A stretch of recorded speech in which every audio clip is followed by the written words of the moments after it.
Ladies and gentlemen, in the red corner, hailing from the state of Nevada, representing the Steam and Wise Guys, it's the always feared Vegas odds maker. And in the blue corner, the crowd favorite from South Florida, Marc Winning Picks Lawrence. And now, let's get it on! Against the spread, Winning Picks with Marc Lawrence. Hi, everybody. Welcome back once again. This is Marc Lawrence along with Victor King, Andy Iskoe, and Jim Feist, and we're all set to go against the spread on this week's NFL football card and knee-deep into the college bowl games as well. And with that, we welcome back Victor King from Toll's Tip Sheet here. Victor, how's everything going for you these days? Okay, guys, it's been a rough couple of weeks, but I am sincerely glad to be back down here home in South Florida, especially with colleagues and cronies like you guys. So I'm happy to be back, guys. Nice to have you back as well, Victor, for sure. Big hug as well. Andy Iskoe, how was your week last week in the world of football? Entertaining, profitable, enjoyable, and whetting the appetite for some of the big games that'll mark the last 3 weeks of the season, where so much, if not everything, will be decided. And what kind of a week was it for Jim Feist in the world of wagering last week, Jim? I had a very, very, very profitable week. You sure did. I saw on our Playbook site, you killed them on Sunday. I saw that. I know that for sure. It was definitely a good week. I wasn't feeling very well. Maybe I need to get sick more often. Well, you know, there's an axiom that athletes, when they're sick and out and they either play sick or they come back after an illness, they kind of really rather perform well. So maybe it works to our advantage handicapping wise as well. If it worked that way, Jim, get sick again, if you will, please. And pass along the magic formula for what got you sick. For sure. Right. All right, guys, let's take a look at what we're going to look at today. It's going to be our featured National Football League game of the week. And we got a beauty on tap Sunday when the Miami Dolphins play host to the Dallas Cowboys, a matchup of two teams that went opposite directions last week. Victor, how do you see the Dolphins and the Cowboys shaking out down here on Sunday? Well, this is a great weekend in the NFL. I mean, there are some great matchups, particularly two really, really big games. My notes on the 49ers-Ravens game, the Monday night game, it's only the second time in the last 10 years that the current top two Super Bowl favorites will meet in a December or January regular season game. Great job by the schedule makers. And not only that, this game that we're going to be talking about too, I mean, both of these games this weekend in the NFL are just fantastic. We're going to have a great Christmas Eve day and, of course, a great Christmas Day night with both of these games. But with the Cowboys playing the Dolphins, as you just mentioned, and the Ravens again against the 49ers, guys, it marks the first time since 1980. So we're going back 40-plus years that the top four teams in overall point differential will be facing each other this late in the season. It's almost like the schedule makers, shots have been fired, and the NFL wants to grab a hold of this Christmas weekend with some absolutely killer matchups. And before I get into the over-under numbers for the Miami-Dallas game, if anybody had any comments about that, the schedule makers have done a great job this week. Throw them all out there.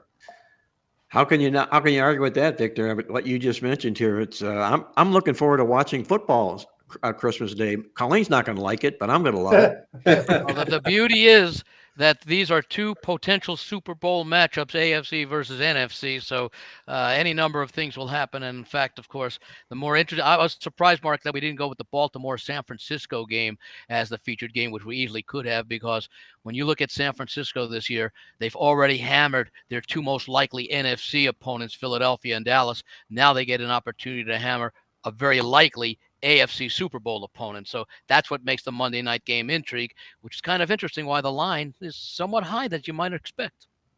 We might find the highest rated Monday night football game ever. I'm going to anticipate on that game, Andy. I know it's a holiday and maybe a lot of people can't be in front of their TVs to watch that, but I know a lot of football fans are really, really looking forward. Jim, what's your favorite game on tap this weekend?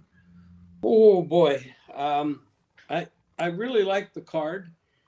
Because a lot of these games, and we're talking about the top 4 teams there, but there's other teams that try to get into this. Oh, I thought you were talking about the Cardinals. You're about to say Cardinals and Bears.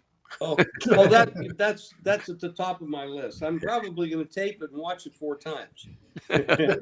Insomnia, huh? Yeah, exactly. There's a lot of great matchups. I mean, the Cleveland Browns and Houston. I mean, these guys are playing for a lot.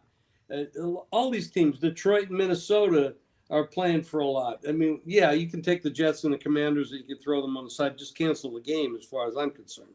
But there's a lot of great matchups, and the Thursday the game Cincinnati and Pittsburgh there's a lot of meaning there. But there's so many injuries on both sides. Yeah, and meaning for both teams as well, Jim. You're right. Exactly.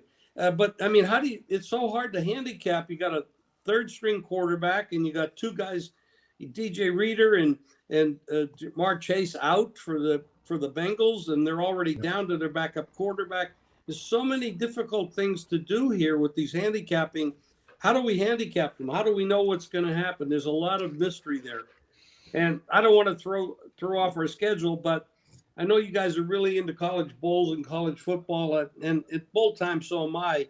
But some of these games are absolutely unbelievable. These turnarounds, 28-0 lose. I mean, all these games is absolutely insane. It's almost like March Madness during the football season, with these college bowl games. And I think it's going to get even better the deeper we go with the better teams. But, Victor, we didn't mean to throw you off guard or change paths there with your take on the over-under total in this game. What is it you're looking at? Well, look at the over-under line here. We've crossed over into the 50s. The last time we looked, it was 51. That's the full game over-under when our Dolphins down here host the Cowboys in the late afternoon kickoffs on Sunday. And, man, who doesn't want to see a South Florida shootout? After all, you got the number 1 offense against the number 6 offense facing each other. You got the number 1 scoring offense against the number 2 scoring offense facing each other. Again, everybody would love to see a late afternoon shootout, and I'd love to make a case for that. But there are a couple of things that are standing in our way in this particular game. Number 1, NFL games with that high over-under line of 50 or more points. These have been great underplays as of late. In fact, in the last 2 seasons now, NFL games with an over-under of 50 or more have actually gone 11 overs, 25 unders since the start of last season. Just this season alone, guys, these games have gone 2 overs and 10 unders. Wow. That is 83% under the total in these high-lined NFL games.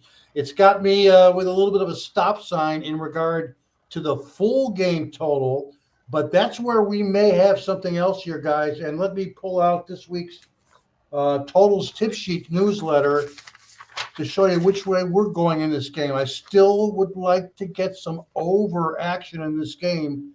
And I think Tuchel is going to help us out because we're going to be playing over the total in the first half of this game. The line is 25.5 points between the Cowboys and Miami. That's the first half over-under line. And if you look at the numbers in the first half for these 2 teams, there's no other way to go. We're basically statistically obligated to bet the first half over in this particular game. The Cowboys are ranked number 1 in most points in the first half this season at 18.6. If you include their defensive numbers, they're at 29.0. Remember, our line's 25.5. The Dolphins right behind at number 2. They're averaging 17.4 on offense in the first half, 29.5 overall when we include the defensive numbers. So with that said, guys, it is no surprise that in the first half this season, Dallas games have gone 11, 2, and 1 over under, while Miami right behind at 11 and 3. That's a combined 22 and 5 on the season in the first half of their games. Now, for comparison purposes, neither team is a great over team in the second half of their games. They've each gone 6 and 8 over under. But with a combined 22 and 5, that's going to be our play. We're going to play the first half over and make sure you get a line of 25.5 or less. That's probably the best play if you like betting overs in this particular game. Again, we're stuck on the full game side or total, but the first half over is the way we're going to go. Well, tell Tuco, thanks, Victor. That was great information. There was. Yeah, look at the first half of that football game as opposed to the total. A lot more value and a lot more handicap, Yeah. if you will. Andy, how do you see this game shaking out between these two juggernauts, these two playoff teams?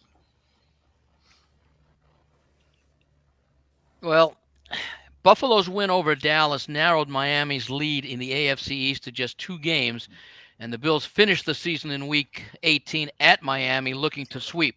So Buffalo, to win the division, needs to make up 1 game on the Miami Dolphins. Now, Miami is in a good position after getting the win against the Jets to make up for the loss somewhat to Tennessee the week before. Dallas pretty much resigned to be the top wild card because even though they're currently tied with the Eagles, and despite the Eagles' poor recent play, the Eagles likely are going to win the division with 2 games against the Giants sandwiched around the game against Arizona. And Philadelphia, of course, still has some tough games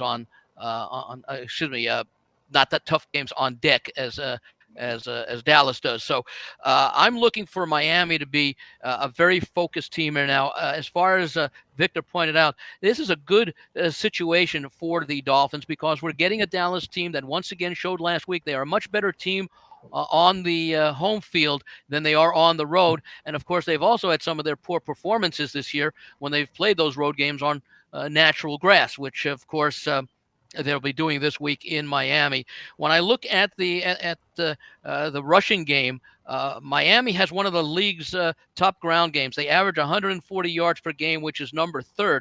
But what's gotten less attention is that the defense, which is currently number 5 overall, but they've been solid balance on defense. Number 4 against the run, number 10 against the pass. Dallas's defense is right with Miami at number 5 overall, but their pass defense, despite being number 4, is offset by a rather mediocre number 19 run defense, meaning it looks as though Miami fundamentally should be able to contain the Dallas running game, but the reverse may not be the same. So I'm looking for Miami to wear down the Cowboys. I'll root for it to be 80, 85 degrees down there, which would further help the cause because the Dolphins clearly used to that. So I'm on the Miami side in this game.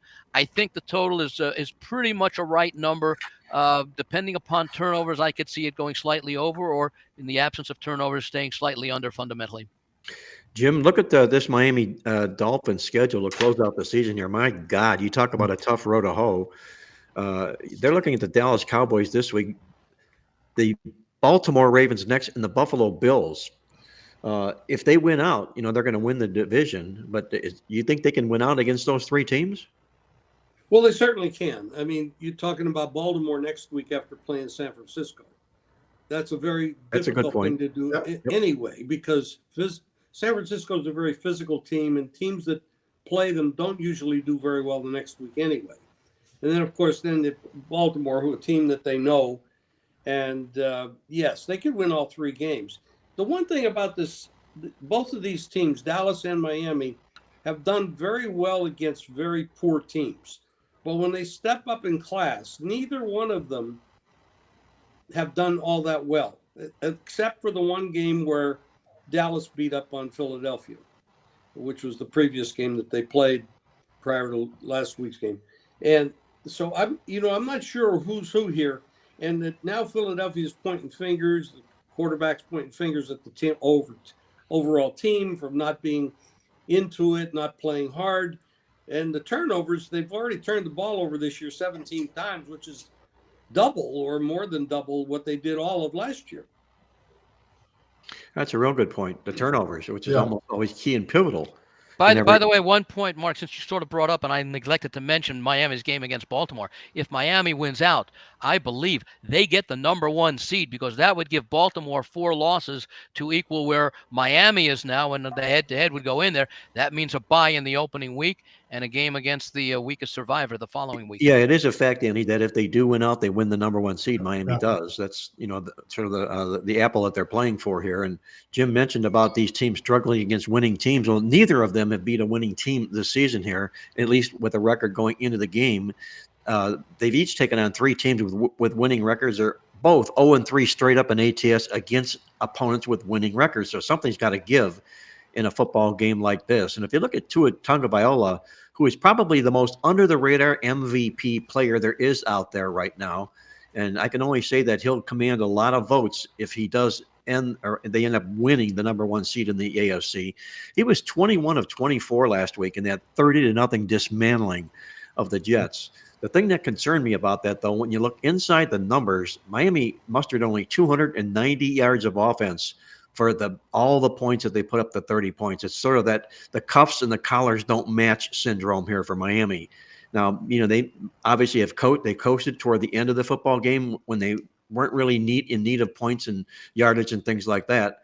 But here's what stands out to me, guys. I put this in the database in the well-oiled machine, and I looked at NFL home favorites that are coming off a home shutout win since 2000, and they're going up an opponent that's coming in off an away game. So they're home, the opponent's away. The home team threw a home shutout their last game. Those home teams are 10-2 straight up and 9-3 against the spread. That's since 2000. I think this is a huge game for the Miami Dolphins, big for Dallas as well, because they're on the heels of Philadelphia in the NFC East. But I'm going to stay with the Miami Dolphins like Andy is in this contest here as well. You're tuned in to Marc Lawrence Against the Spread, the nation's most popular sports handicapping talk show. I'm visiting with Victor King from King Creole Sports, Andy Iskoe and Jim Feist, handicappers premier from Las Vegas. And if you would do us the honors, Greg, I know Jim recorded a segment here with his NFL Week 15 review. Let's see what happened in the NFL last week from Jim Feist.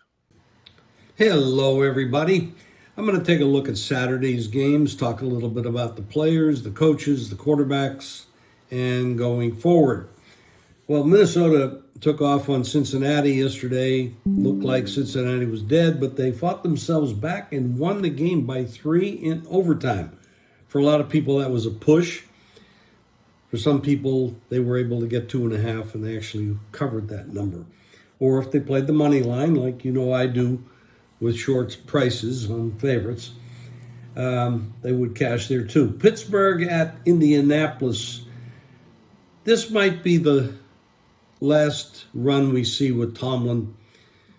He's a good coach. We know he's a good coach. We know he's done good things over the years. But I don't know what decade he's coaching in right now, because this club is a mess. The quarterbacks are a mess. The play calling's a mess. The schemes are a mess. I can't believe that he still has the locker room in his side. This might be his last year. It should be his last year, in my opinion. Nobody's going to deny what he knows about football, but the production isn't there. Then you have Denver and Detroit, and Detroit had been flagging it a little bit lately, and they came back with a big effort yesterday against Denver. Denver's 3rd straight road game, tough spot for them. We know the head coach there is going to be there, and we know the quarterback's going to be there, and that is probably not a happy marriage. At least that doesn't look that way. Russell Wilson, to me, and believe me when I say this, it hurts me to say this, because I always thought Russell Wilson was one of the best. When he was in Seattle and cooking, he was incredible. But his last year there was bad, and these last 2 years at Denver have been bad as well. And it seems to me like he's fallen off the cliff, and his career is done, and they overpaid for him, and they really got stuck with a bad contract, like Cleveland did with Deshaun Watson. So that's your Saturday games. Now, we go on to Sunday, talk a little bit about what's happened on Sunday. It's some interesting stuff going on here, guys. If I can get the machine to work the way it's supposed to. Okay, well, I'm not going to talk too much about the Falcons and Panthers. These are teams that shouldn't be around. The Buccaneers, I'm going to give credit to these quarterbacks. Baker Mayfield's playing pretty well. Seems to have an idea what he's doing now. He's really matured into the position. He's definitely one of the better quarterbacks in the league. Definitely one of the top 32. Should be a quarterback, a starting quarterback in the league. Love for the Packers. A lot of people wrote him off, said he couldn't play. He can play. He can play. The Texans amazingly won the game. They down quarterback or hit their quarterbacks out. They still won the game. I like the quarterback for Tennessee. I like this kid, Levis. He's I think he's got a lot of potential. He's got a cannon for an arm. And of course, we go to the Jets. They're a mess. They're a mess. I don't know. Aaron Rodgers goes there without an offensive line. He might last one game. Miami, this is interesting. Miami is going to host Dallas, who's going to be playing, off the Eagles, off the Bills, then go to Miami. It's a tough spot, but Miami hasn't done well against good teams. And we got a little tweak with their wide receiver, Hill. Might be a little hurt with the ankle. It's going to be very interesting. Going forward, head coaches, I'm glad Staley is out. I don't want to see people lose their job, but he never deserved that job. In my opinion, it was a very, very bad hire. They went the cheap route. They got what they deserved. Now, he's ruining a lot of good talent down there. But this is the same organization that had a Marty Schottenheimer's 14-2, 13, whatever he was. Amazing head coach. They got rid of him. So someday I'm going to do an analysis of ownership. And there's some bad owners. We know that. We just got rid of one in Washington. So they made a move. They got rid of him 2 years late. If he was ever to be hired, he should have been fired 2 years ago. Anyway, now what they do, they got a quarterback that's out for the year, very talented. Let's see what they do going forward. But if you get him out, Tomlin out, Rivera is going to be gone. The guy in Washington, the ownership in Washington's is gone also. It's going to be a real interesting change. This has been an off year for the NFL. A lot of teams don't really play NFL-style football. I know Tom Brady said it. There's others who are saying it. The quality is low. But some of these guys are developing. They have some potential.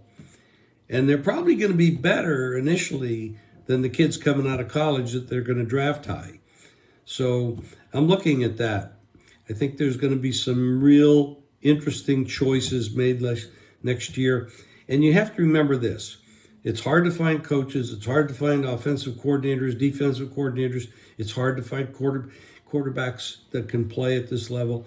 It's hard to find anything that's going to work well at this level. And that's true in any business. Every time you hire someone, whether it's sales manager, accounting manager, whatever, it's hard to find people that are going to perform at the level you expect or need. And it's the truth in the NFL, of course, like anything else. So it's going to be a real interesting offseason. I'm going to recap all the Sunday games when they're over. And we'll talk to you soon. Once again, another great overview from Jim Feist, becoming the master, and he's always been the master of the National Football League. He ripped it apart last week, looking to do the same thing again this week. Let's move on to Andy Iskoe for his live lines segment here on the show. Andy, were there any lines that you saw that are noteworthy here of lines that were from last week to this week to talk about and compare? Well, actually, Mark, what I'm doing now at this point of the season is taking a look at line moves that have occurred since they were reposted on Sunday night, rather than going back to the lines that were 10 days old. And the reason I do that is because many of the lines right now that are reposted come after the results of Sunday's and prior days' games, where the situation, the playoff situation, the need situation really becomes a much larger part of the handicap and of the lines making process than it does when we're looking 10 days ahead, because the number of weeks when these advanced lines were put up, there were 4 weeks remaining. Now, when they were reposted on Sunday and continue to be bet up and down this week, There's only 3 games remaining. So a number of these lines may have been influenced by the results of last week, where you say you don't want to overreact. Well, everybody overreacts to needs and not needs. The lines makers don't react as much. For example, the games on Saturday, the Bengals at the Steelers. That game initially opened as a pick'em, and the early money pushed the Bengals up to a 2.5-point road favorite.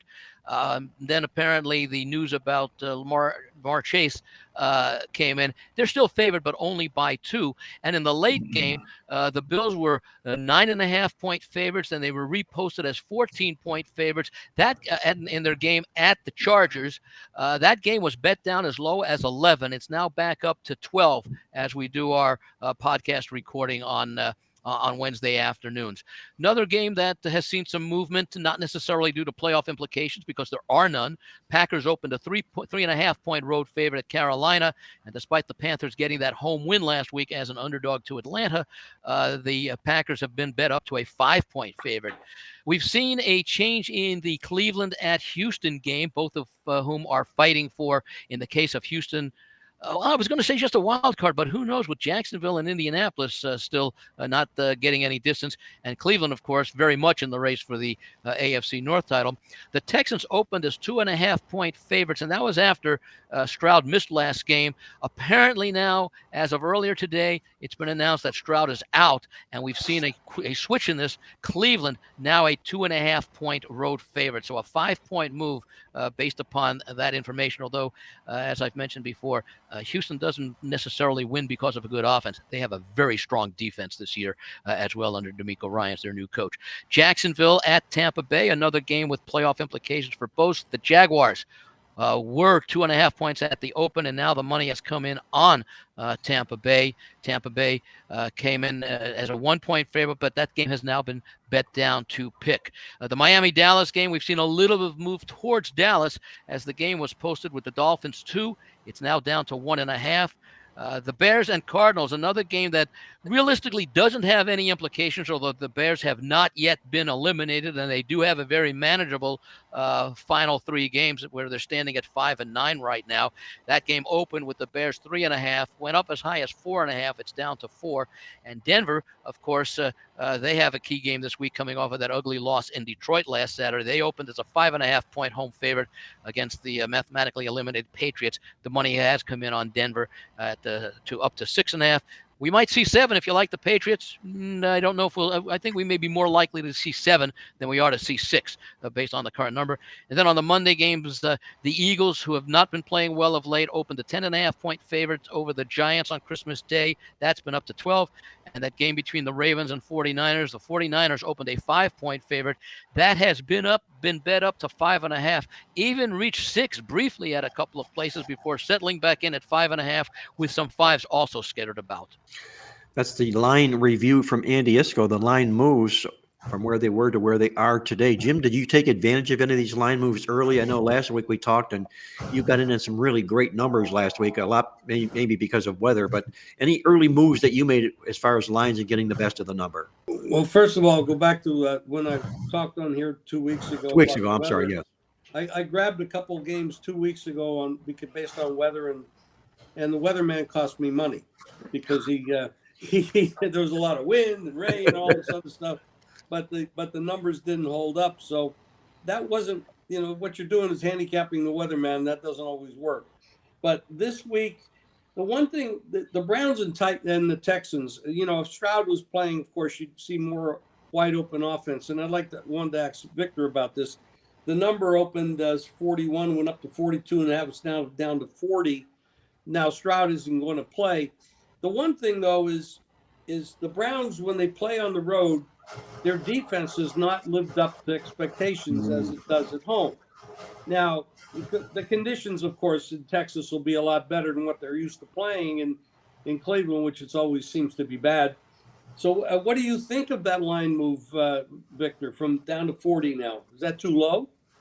I don't think it's too low. The Browns are the only team in the NFL, we talked about this a couple of weeks ago, that's gone over the total in every single road game this season. In fact, according to this week's totals tip sheet, let's see here. They've played 6 on the road. All 6 went on over the total. The most recent was that game against the Rams, I believe 3 weeks ago. They've averaged 54.9 combined points per game. I do know that Houston scores 5 to 6 more points per game at home than they do on the road. But obviously, with the quarterback change, that's significant. It's significant to the point spread. It's significant to the over-under line. With that said, I'm still leaning toward the over. We could see a few more points. One more thing, and I mentioned it again in this week's Total Tip Sheet newsletter. Since taking over a quarterback for the Browns, Joe Flacco, the Browns have turned into a pass-first team. Machine, yes. Look at these numbers here. Last 3 games, their pass-run splits for the Browns. Last week, 45 passes, only 18 runs. 2 weeks ago, 45 passes, only 28 runs. 3 weeks ago, 44 passes, only 23 runs. I don't know if the odds makers have caught up to that very significant thing about the Browns is the fact that they've turned into a pass-first team now. But I wonder if that could have something to do with the offensive line injuries they've had, which may affect their run blocking more than their pass blocking. I'm not saying I know that for a fact, but that might play into it. Could be. Yeah, the Browns' offensive line's been really beat up. They've had as many as 4 starters out this football season here. And in fact, I read somewhere, and I put this in this week's Playbook football newsletter, that the Cleveland Browns roster, 26% of their players are from their salary cap. They top the league in people that are on the IR or injured from salary cap losses this year, the Cleveland Browns, which in my mind puts Kevin Stefanski up in the running of Coach of the Year in the National Football League. Yep. My goodness, Hey, you guys are tuned in to Marc Lawrence Against the Spread, the nation's most popular sports handicapping talk show. Greg, I'm going to turn it over to you for a quickie roundtable, if you would. Got some questions. We've got some answers. All right, sounds good. Want to remind everybody we are still below the 600 subscriber mark, so that's our next goal. Let's try to hit 600 subscribers. It's real simple. Just hit that button. As a matter of fact, I'm going to go ahead and show you how right there. Just hit the like button. That is also important. The subscribe button and the bell, which is the notification that you have a show that is available now in your profile. All right, so let's talk first of all in the NFL. I did want to. Andy mentioned the San Francisco-Baltimore game. A few interesting things here. San Francisco-Baltimore, the top 2 teams, is, according to Vegas at this point, as far as Super Bowl. San Francisco 2-1, Baltimore 5-1. So that's interesting. You also have the 2 favorites for the MVP now. And Mark, we talked about this last week on the Arlad show, when Brock Purdy, I believe, was still about 2 or 3-1. He's now minus 200 to win the MVP. Jackson's 4-1, so he's the second choice. So I got to bring this around to you guys because I gave my opinion on why I thought Brock Purdy for MVP was just not right. When you take a look at the 3 games that McCaffrey did not play and Trent Williams did not play and Deebo Samuel did not play, he went 0 for 3. 0-3. That's what the Niners mark was without those 3 guys when Purdy was behind center. To me, that's not an MVP. That's somebody who needs players around him, not the opposite. So I got to ask you guys. Oh, and by the way, Mark, remember last week we said McCaffrey was a real good bargain at 40-1. He's now down to 10-1. Well, I just bought a little bit more of him at 18-1 this week. I think he passes the eye test, what he does, Greg. I'm not going to shoot arrows at Brock Purdy any at all because he's been a maestro since he's taken over the football program. But you take Christian McCaffrey out of that lineup, they're not the same football team. And it's been a long time since we've had a non-quarterback that's won an MVP. And in fact, one of the listeners or readers of my daily coffee club sent me an email, and I put it in the coffee club. The last time a non-white quarterback won the MVP award in the National Football League was the only time a non-white quarterback won it. It was 1981. It was Mark Mosley, the place kicker for the Washington Redskins. Wow. Yeah. I was going to mention that in connection with Lamar Jackson and the game this week. If you like the Ravens, you might also put a play on the Ravens money line this week. Lamar Jackson for MVP, because Baltimore has to finish the season. If they can defeat San Francisco at San Francisco and then defeat Miami in Week 17, you have to believe Lamar Jackson's going to play a huge part in both of those wins. And even at 4-1 right now, that line will go down where he might approximate where Purdy is at, especially if Purdy does not have a good game this week against the Ravens defense. Let me correct myself. That would be the last white non-quarterback. I might have said last non-white, but it's the last white non-quarterback. Sorry, Greg, back to you. All right. Well, let's go around. Jim, what do you think? MVP, who do you think it should be? And would you put a wager on any of these players? Obviously, Purdy, you could forget that at minus 200, but anybody else you're interested in? Well, I have an unfair advantage here because at the beginning of the year, I felt like San Francisco had the best roster, the best coach, and a very solid quarterback, even though he's Mr. Irrelevant. And I'd like to ask the question after this and I made a substantial play on Purdy to win it at very favorable prices at that time. So I'm going to stick with that, and I believe they're the best team with the best coach and the best system and the best players around him. And I don't think you take away from a player because of what he can't do when other players aren't there. There's been a lot of guys who win the MVP that may not have deserved it. But in this case, the guy has done everything he asked him to do. He manages the game. He delivers to his best players. He gets them in space where they can get a lot of yards after. And he does the job. I think he's the best player right now with their best team, with the best system in the league. So that's what I'm going to stick with. Hey, Victor, let me ask you this question. If Lamar Jackson beats Brock Purdy this week, does that vault him to the MVP lead, Lamar Jackson? I think it does, and I think that gives you some value right here, right now. Obviously, there's no value with Brock Purdy. You're laying more than 2-1 odds. Lamar Jackson, you're getting 6-1 back. It's a 5-horse race. I do think that players number 2, 3, 4, and 5, according to the odds, are much more valuable to their team than Brock Purdy is to his team. Baltimore without Lamar Jackson is a 500 or worse team. Dallas without Dak Prescott is a 500 or worse team. Buffalo without Josh Allen is a 500 or worse team. So it depends also what your definition of most valuable player actually is as well. By the way, Victor, what are the odds on Josh Allen? I think 12. I'm showing anywhere from 12 to 10-1, somewhere in there, the 5th best odds. If Buffalo makes the playoffs, it's going to have to be largely due to Josh Allen, and considering they will have had 6 losses for a significant portion of the season, assuming they win out. I got to throw kudos out there, guys, to our producer, Greg DePalma, because it wasn't all that long ago, and he loves looking for value. We were talking about teams to make it to the Super Bowl or even win the Super Bowl. And at the time we talked, he mentioned the Dallas Cowboys at 40-1. The Buffalo Bills at 40-1. Buffalo at 40-1. And look where they're at here right now. Mm-hmm. Yep. All right. So let me ask you guys this then. Right now, if you had to, what would you be more confident with to win the Super Bowl? If you're San Francisco and their chances to win the Super Bowl, with Sam Darnold and McCaffrey, or Purdy and no McCaffrey? There's a lot of weapons on the San Francisco team, and I believe that any one player, for the most part, except an offensive lineman, I think that McCaffrey's an amazing runner, no question. He does a lot of things. He catches the ball, blocker, everything. But if you lost Trent Williams on the offensive line, that's true tú. I agree, 100%. And in the games that they lost, they had 3 players out. And, you want to take it away from Purdy, but I don't do that.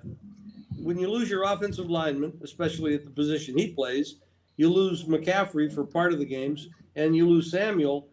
That's a lot. And, they didn't really lose those games that badly. There was a kick they missed that easily could have won in that game. So losing games does not make you – this 17-game season, you're not going to win every game. You're going to lose occasionally. Look at what Philadelphia's doing right now.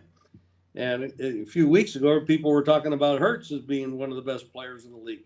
Doesn't look so good right now. There's slumps and there's injuries. things like that. So to me, San Francisco's the best team with the best weapons, the best coaching scheme. They know how to get their players in the right positions to take advantage of it. I don't know if they would overcome it if Williams was out, but if anybody else was out, I think they could overcome it. Well, a great point you make there, Jim, especially about Trent Williams and whether it would be who would be their worst loss, Brock Purdy or Christian McCaffrey. I think it would be Christian McCaffrey personally. Probably step up Deebo Samuel's role just a little bit more, but we can argue till the cows come home. All that matters is who makes it to the Super Bowl. We're going to step on it, guys, a little bit here. We're going to kind of shorten up our show a little bit here this week, if I may, Greg. Sure. So let's move it over to our awesome angle of the week on the show this week, and we call our awesome angle $15 bill. I don't know if anybody's ever seen or heard of a $15 bill, but I think we're going to have one or two of them on the National Football League card this week. And the angle is basically this: you play on any NFL dog of exactly 4.5 points in game 15 of the season. That's it. Game 15, dog of 4.5 points.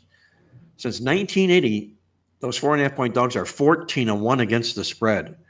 And they've won 10 of those games straight up. So if you see anybody, there can be two possible plays I'm looking at right now as we're doing the show, possibly New Orleans on Thursday and possibly Arizona on Sunday. So keep an eye out for those two teams for our $15 bill call on the show this week.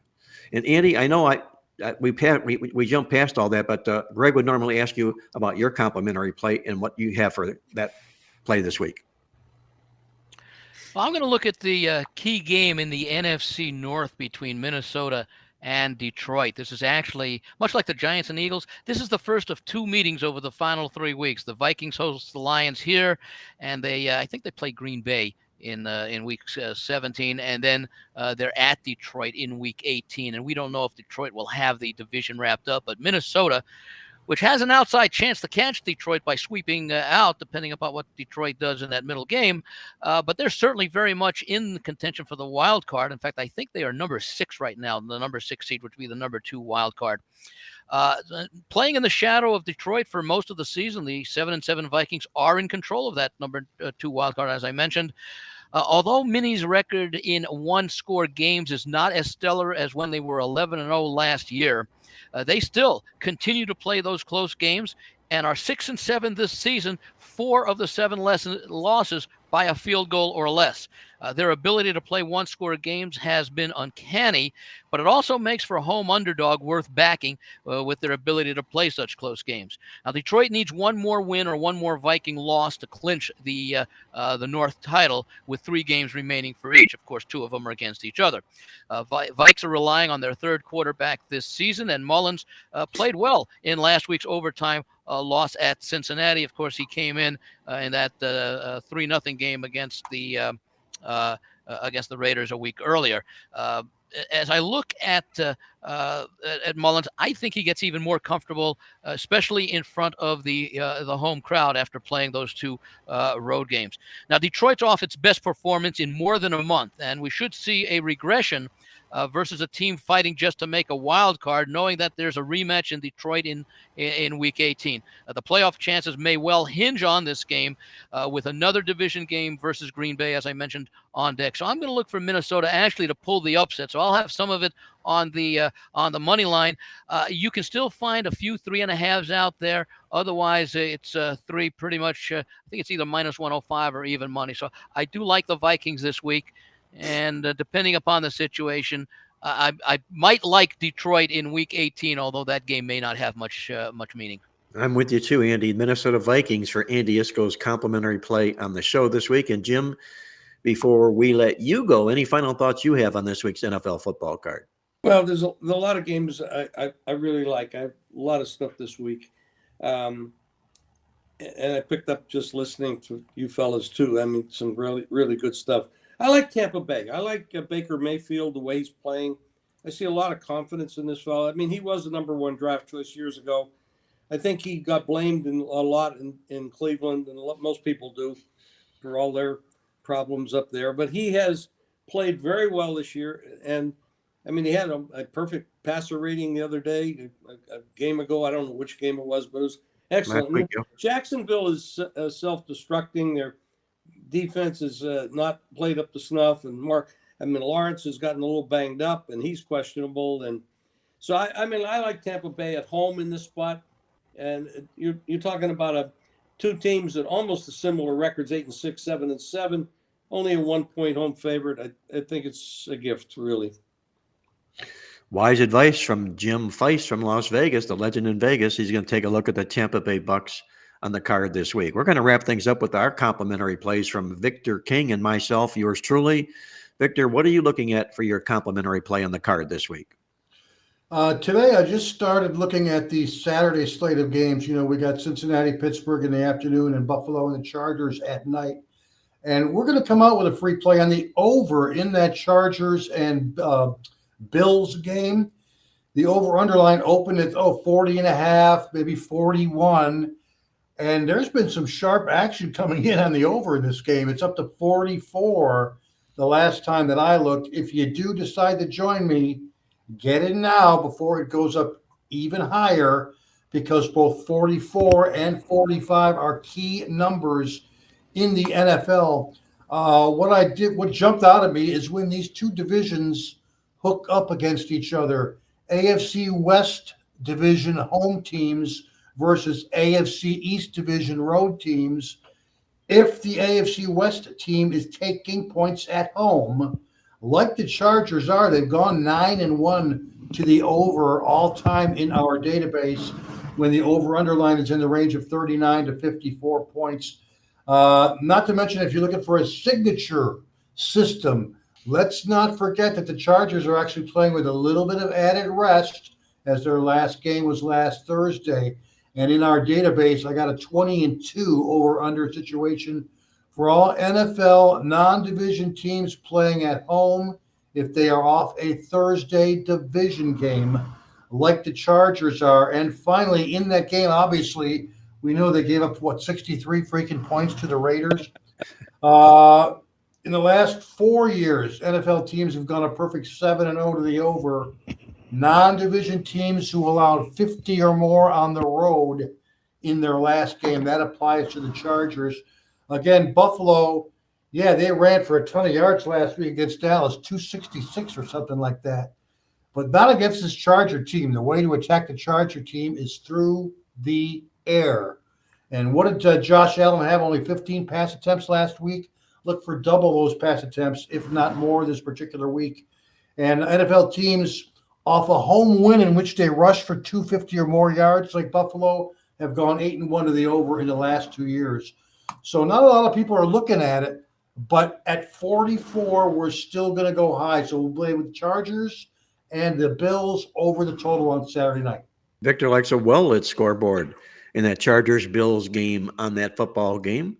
You can check out all of Victor's plays from King Creole Sports on the website at playbooksports.com. And Greg, before I get to my complimentary play, you've worked your way into the top 20 of the Wise Guys contest. So I'm going to put you on the spot for a complimentary play from Greg DePalma. Oh, okay. By the way, we'll bring this up next week, and that is the fact that I didn't have a good week last week because we have the halves in our contest, and having Cleveland and Cincinnati. Actually, I made picks early in the week. Just on the sports book, I did Cleveland and Cincinnati at 3.5 in both games, and they both won by 3. So we'll talk about that next week. Buying half points. Before Greg's free play, Mark, we got to mention that there is a guy here on the screen who's now moved into the top 5 of the Wise Guy contest. Well, that'd be a big surprise. And that's my mentor, Marc Lawrence. I've got the official standings from the Cincinnati Kid earlier today. And Marc Lawrence is now number 4 in the Wise Guy contest, only 3 points behind the number 1. And yours truly is tied for 5th place as well. So we're well represented in the top 5 with 4 weeks to go. I say screw those half points. We don't need those half points. I'm going to go outside of the NFL, and I'm going to go with college. And I'm going with James Madison. Give me mad. And I don't really care if our Air Force starts their quarterback, who's been injured. They just played awful at the end of the season, and I just don't see the motivation in this game. For James Madison, I think they have a ton of motivation. They wasn't even expected to be in a bowl, but not enough teams, so they qualified, and I think they're going to be pumped up in their first bowl, in this bowl opportunity after almost an undefeated season. So I like James Madison. We'll put Greg DePalma down for James Madison for his complimentary play. Before I get to my play, I want to remind our listeners out there that this whole show is being brought to you by our friends at uwager.lv, where every Friday it's minus 105 betting juice, and you also get a 5% monthly rebate on all of your losses. Check it out all online at uwager.lv, or give them a call toll free at 1-800-UWAGER. Just a quick note here, guys. I'm going to be doing my 10-star NFL play of the year on Sunday, or I should say on Christmas weekend, because these games are scattered out all weekend long. Check it out at the website at playbooksports.com. You'll be glad you did.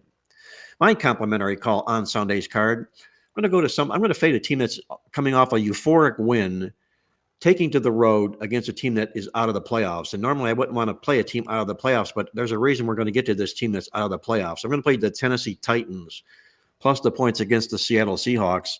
Now, you've got the Titans here coming in here. With Mike Vrabel, they've been really, really good at home when they come off of a home loss their last game. He's 13-5 straight up, 11-6-1 to the spread, 4-0 straight up in ATS that way this year, home off a home loss. Lost in overtime last week. But one of the main reasons I'm getting here is I'm hearing strong words that Ryan Tannehill may play in this football game for Tennessee. He'll be the starting quarterback. What they're looking to do is show him off, show his wares off, because he's a commodity that they can use an opportunity to move up in the draft or trade or whatnot. And I think you'll find a revigorated Ryan Tannehill if he gets a start in this football game. You catch Seattle coming off that huge Monday night comeback win over Philadelphia. That was unbelievable. Just a terrific Drew Lock. What a performance that was. And you've also got the Seahawks team 0-4. They've been out-yarded each of the last 4 football games in a row. Now they're going to pick up off that euphoric win and go lay points on the road. I don't think so. Give me Tennessee plus the points for my complimentary play in that football game on Sunday. And that's going to put the final wraps on this edition of Marc Lawrence Against the Spread. I want to thank our co-host Victor King from King Creole Sports, Andy Iskoe from TheLogicalApproach.com, and the legend himself, Jim Feist from Las Vegas. Until next week, once again, this is Marc Lawrence reminding you to remember to bet with your head, not over it, and good luck as always.